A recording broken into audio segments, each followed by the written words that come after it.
The Eagles return to Boston College to play the next 3 ACC series at home and 13 of the next 16 games at home. How big of an advantage is it to have this prolonged homestand?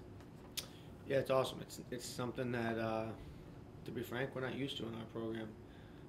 One, to have already played these many games at home.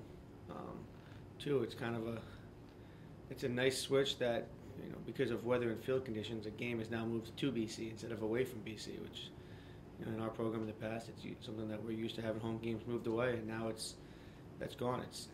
We keep talking about it, but that facility it changes everything in our program. And to be able to be home for this long, with some pretty cool, in that home stretch, pretty cool things coming up with being part, the dedication ceremony on April 14th, playing at Fenway on the 21st. So it's a good stretch. It's a stretch that the boys are excited about. It's also a stretch that we know every year, once we do get home, that we know we start playing great baseball, and we need to, because we haven't played well clean baseball recently. 3 players are hitting well above 300 and 5 are above 250. Jake Palomaki, Chris Galland, and Dante Baldelli have all stolen at least 10 bases. How does the consistent hitting and aggressive base running help the Eagles win? Well, I guess there's a couple things in there. Dante is, the funny thing is he didn't have a ton to show this weekend, but his at-bats were awesome. I loved how he was swinging the bat, put some great swings on the baseball.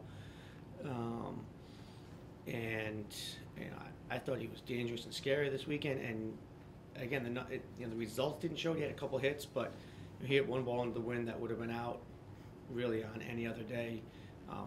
Just missed a couple other pitches. Dante was awesome this weekend. He's been awesome, but we're not surprised by that. We all thought Dante was going to turn into a premier center fielder. Mock, if we're talking about a mid-season ACC Player of the Year, I think Mock needs to be in the conversation. I mean, the kid Kinnaman down at NC State's got 14 home runs or something. I think 13 home runs, so he's going to be in the conversation. But I think Jake Palomaki's in the conversation for one of the best players in our conference right now. We've talked about Chris a couple times, but his at-bats continue to be great.